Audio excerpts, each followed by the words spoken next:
3D का एक बढ़िया क्वेश्चन सॉल्व करते हैं इस वीडियो में। सवाल कुछ इस तरह से है, find the equation of the set of points which are equidistant from P and Q। P और Q दो पॉइंट्स दिए हुए हैं। P है 1, 2, 3 और Q है 3, 2, -1। इन्हें प्लॉट करते हैं। यह है P और यह है Q। ओके, अब सवाल यह है कि हमें ऐसे पॉइंट्स निकालने हैं, इनफैक्ट पॉइंट्स नहीं निकालने हैं, उन पॉइंट्स की, सेट ऑफ पॉइंट्स की इक्वेशन निकालनी है सच दैट वो जो पॉइंट्स हैं वो हमेशा P और Q से बराबर दूरी पर रहें। They are always equidistant from P and Q। तो मान लेते हैं अगर पॉइंट R है तो PR और QR ये हमेशा बराबर रहेगा। कैसे करेंगे सॉल्व इसे? ओके, अब एक तरीका तो डिस्टेंस फॉर्मूला लगा के है। अगर हम R की वैल्यू ले लेते हैं X, Y और Z और डिस्टेंस फॉर्मूला दोनों तरफ लगा के PR की वैल्यू QR निकालते हैं तो उसको सॉल्व करके कुछ सिंप्लीफाई करके X, Y, Z में कोई रिलेशन आ जाएगा, उसको हम रिपोर्ट कर देंगे। वो हो गई हमारी equation of the set of points. ये हम करेंगे, ऐसा नहीं कि हम ये नहीं करेंगे, यही करना है हमें। बट यहाँ पहुँचने से पहले एक बार ठंडे दिमाग से सोचते हैं, विजुअलाइज करते हैं कि ये हो क्या रहा है 3D में। तो स्टेप बाय स्टेप बढ़ते हैं। बहुत सारे पॉइंट्स की बात बाद में करेंगे, पहले कोई एक पॉइंट निकाल सकते हैं जो P और Q से बराबर दूरी पे है। किसी एक पॉइंट के बारे में बात करते हैं। सोचो इसके बारे में, वो कौन सा पॉइंट होगा जो P और Q से बराबर दूरी पे होगा? ओके, आई थिंक तुम्हारे दिमाग में आंसर आ रहा होगा मिड पॉइंट, और बिल्कुल सही है। P और Q के बीचों बीच एक पॉइंट होगा जिसे हम मिड पॉइंट बोलते हैं, जो इन दोनों से बराबर दूरी पे होगा। तो एक तो आंसर आया, कम से कम एक तो लिखें। Their mid point is definitely equidistant from both. Mid point कैसे निकालते हैं? कोऑर्डिनेट्स का एवरेज लेते हैं, जैसा 2D में करते हैं वैसे ही 3D में करेंगे। 1 और 3 का एवरेज हो गया 2, 2 और 2 का हो गया 2, 3 और -1 का हो गया 1। तो एक पॉइंट आ गया 2, 2, 1, जिसे हम प्लॉट करते हैं। इसको रखते हैं 2, 2, 1। ये हमारा एक पॉइंट आ गया। अब ये पॉइंट एवरेजेस बता रही है कि ये पॉइंट मिड पॉइंट है और दिख भी रहा है, हम विजुलाइज भी कर पा रहे हैं, इनके बीचों बीच है। तो ये तो आ गया इनके बीचों बीच। और पॉइंट्स हैं क्या? अगला सवाल, आर देयर मोर पॉइंट्स? और कोई तरीका है इन दोनों से एकदम बराबर दूरी पे होने का? अब हम 1D में नहीं, 2D में नहीं, 3D में है, तो और तरीके होने चाहिए। सोचो इसके बारे में, और कौन से पॉइंट्स होंगे? विजुलाइज करने की कोशिश करो, और ऐसे कौन से पॉइंट्स होंगे जो इस ब्लू और ग्रीन पॉइंट के एकदम बराबर दूरी पे होंगे?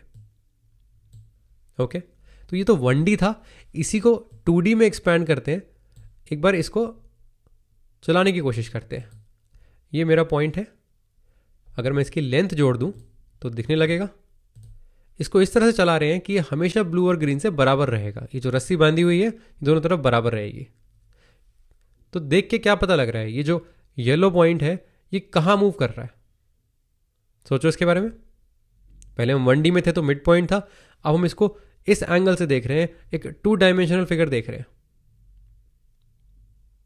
ओके, अगर तुम्हारा आंसर है परपेंडिकुलर बाइसेक्टर तो तुम बिल्कुल सही हो। अगर हम एक परपेंडिकुलर बाइसेक्टर बनाए जो इसको बीच में काटती हुई जा रही है, 90 डिग्री पे है, उस लाइन पे अगर हम रहेंगे तो हमेशा इन दोनों के बीच में रहेंगे। प्रूव करने के लिए ट्रायंगल बनाते हैं और इसको थोड़ा खींचने की कोशिश करते हैं। अब अगर जो परपेंडिकुलर बाइसेक्टर है वो इससे पास हो रही है, इस रेड लाइन को काटती हुई जा रही है, तो हमें दो ट्रायंगल्स मिल रहे हैं और ये दोनों ट्रायंगल्स कॉन्ग्रुएंट हैं। और जब तक ये दोनों ट्रायंगल्स कॉन्ग्रुएंट रहेंगे हमें आइसोसेलेस ट्रायंगल्स मिलेंगे, और जब तक हमें आइसोसेलेस ट्रायंगल्स मिलेंगे हम हमेशा इक्विडिस्टेंट रहेंगे। अब एक स्टेप आगे बढ़े हम, एक पॉइंट से अब हम एक लाइन पे आ चुके हैं। इस लाइन पे अगर हम रहेंगे जो कि इसकी परपेंडिकुलर बाइसेक्टर है तो हम हमेशा इक्विडिस्टेंट रहेंगे। अब मैं फिर वही सवाल पूछता हूं, but are there more points? और पॉइंट्स मिलेंगे क्या? सोचो इसके बारे में। ओके, अब मैं इसका आंसर प्रेजेंट करता हूं। ये हमारा एक प्लेन है जो इसी परपेंडिकुलर बाइसेक्टर को खींच के बनाया है। ये देखो, ये हमारा ट्रायंगल है और ये परपेंडिकुलर बाइसेक्टर जो जा रहा था उसका हमने एक प्लेन बना दिया। अब मेरा कहना यह है कि इस प्लेन पे जब भी हम रहेंगे या जब तक हम रहेंगे इस प्लेन पे, हम हमेशा इन दोनों पॉइंट से बराबर दूरी पे रहेंगे।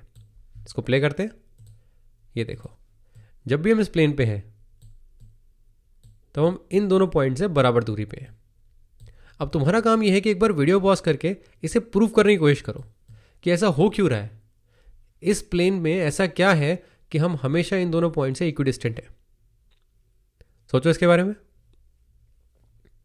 ओके, चलो साथ में प्रूव करते हैं।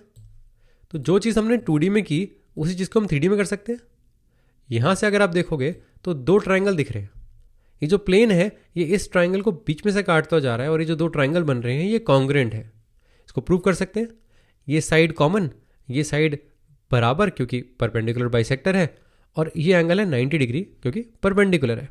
तो साइड एंगल साइड SAS से दोनों ट्रायंगल कॉन्ग्रुएंट हो गए, और by CP/CT corresponding parts of congruent triangles हम बोल सकते हैं कि ये साइड इसके बराबर है, ये एंगल इसके बराबर है, एंड सो ऑन। हमें साइड से मतलब है, तो इससे हम बोल सकते हैं बाय कॉन्ग्रुएंसी ये दोनों साइड्स बराबर है, यानी कि ये हमेशा आइसोसेलेस ट्रायंगल बनेगा। जब तक ये पॉइंट हमारा इस प्लेन पर रहेगा तब तक हमें आइसोसेलेस ट्रायंगल ही मिलेगा। विजुलाइज भी कर लिया, प्रूफ भी कर लिया। अब बस हमारा इक्वेशन निकालने का काम बचा है, जो कि एक्चुअली क्वेश्चन में पूछा है। तो चलो अब साथ में करते हैं। तो पॉइंट अगर हम लें x, y और z और डिस्टेंस फॉर्मूला लगाएं तो देखते हैं क्या मिलता है। r की डिस्टेंस p से r की डिस्टेंस q के बराबर है, तो rp और rq बराबर है। क्योंकि इक्वेट ही करना है तो हम स्क्वायर में छोड़ देंगे। pr स्क्वायर ये हो जाएगा x - 1 square plus y - 2 square plus z - 3 square, और QR हो जाएगा x - 3 square plus y - 2 square plus z - 1 यानी कि z + 1 स्क्वायर। ये दोनों अगर इक्वेट करें तो y - 2 तो कट ही जाता है, x और z में कहानी बचती है। स्क्वायर्स खोलोगे तो x स्क्वायर और z स्क्वायर भी कट जाएंगे, इनफैक्ट कांस्टेंट भी कट जाएगा। 9 और 1 यहाँ पर, 9 और 1 यहाँ पर। हमारा आएगा -2x - 6z equals to -6x + 2z। थोड़ी सी रीअरेंजिंग, ये हो जाएगा 4x इक्वल्स टू 8z, और यहाँ पर आंसर आ जाएगा x इक्वल्स टू 2z। तो इस प्लेन की इक्वेशन आ गई हमारे पास। अब y कोऑर्डिनेट इन्होंने फ्री छोड़ रखा है, y कुछ भी लो, लेकिन जब भी x और z कोऑर्डिनेट में ये रिलेशन होगा, x z का डबल होगा, तब हम इस प्लेन पे लाई करेंगे, और जब भी हम इस प्लेन पे लाई करेंगे हम p और q से इक्विडिस्टेंट होंगे। अब यहाँ पर हमने ये नहीं सीखा है कि प्लेन की इक्वेशन कैसे निकालते हैं। मैं प्रॉमिस करता हूँ कि इसकी वीडियो हम जल्दी बनाएंगे, लेकिन मैं तुम्हें ये सिखाना चाहता हूँ कि सवाल को सॉल्व करना हमेशा ज़रूरी नहीं होता। कभी कभी रुक के उसे विजुलाइज करना भी उतना ही इंपॉर्टेंट है।